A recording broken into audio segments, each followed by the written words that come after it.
കൊച്ചിയിൽ റെയിൽവേ ട്രാക്കിൽ ആട്ടുകല്ല്. Mysuru Thiruvananthapuram north എക്സ്പ്രസിന്റെ loco പൈലറ്റാണ് പച്ചാളത്ത് ട്രാക്കിന് നടുവിൽ ആട്ടുകല്ല് കണ്ടത്. സംഭവത്തിൽ പോലീസ് അന്വേഷണം തുടങ്ങി. ട്രെയിൻ അട്ടിമറി ശ്രമമാണോ എന്ന് സംശയമുണ്ട്. പ്രദേശത്ത് ചിലരെ സംശയാസ്പദമായി കണ്ടുവെന്ന് പ്രദേശവാസികളും പറയുന്നു.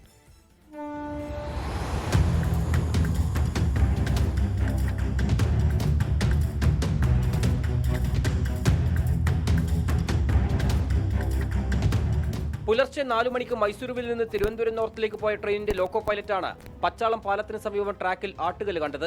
അപകടമൊന്നും സംഭവിക്കാതെ കടന്നുപോയ ട്രെയിനിന്റെ ലോക്കോ പൈലറ്റ് തന്നെയാണ് റെയിൽവേ പോലീസിന് വിവരം അറിയിച്ചത്.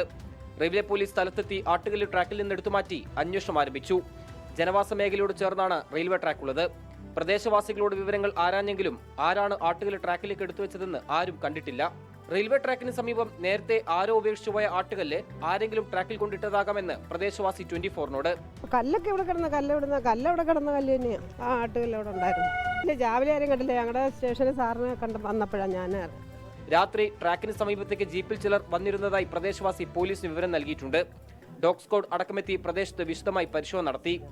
ട്രാക്കിന്റെ നടുവിൽ ഇത്തരമൊരു ഭാരമേറിയ വസ്തു കൊണ്ടുവന്ന് വെച്ചതിൽ ദുരൂഹത ഉള്ളതായി പോലീസ് സംശയിക്കുന്നു. കാര്യങ്ങൾ ഒന്നും പറയാറായിട്ടില്ല. നോക്കട്ടെ, അട്ടിമറി ശ്രമമാണോ എന്നുള്ള സംശയത്തിലാണോ നിൽക്കുന്നത്? ഡോഗിനെ അറിയില്ല, ഒന്നും പറയാറായിട്ടില്ല, ഒന്നും പരിശോധിച്ചിട്ടില്ല. സമീപത്തെ CCTV ദൃശ്യങ്ങൾ കേന്ദ്രീകരിച്ചും അന്വേഷണം നടക്കുകയാണ്.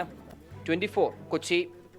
ലോകത്തെവിടെയായാലും ഏത് സമയത്തും 24 വാർത്തകളും ഓഗ്മെന്റഡ് റിയാലിറ്റി പാക്കേജുകളും എക്സ്പ്ലെയിനറുകളും വിശദമായി കാണാൻ ഞങ്ങളുടെ YouTube ചാനൽ നിങ്ങൾക്ക് സബ്സ്ക്രൈബ് ചെയ്യാം.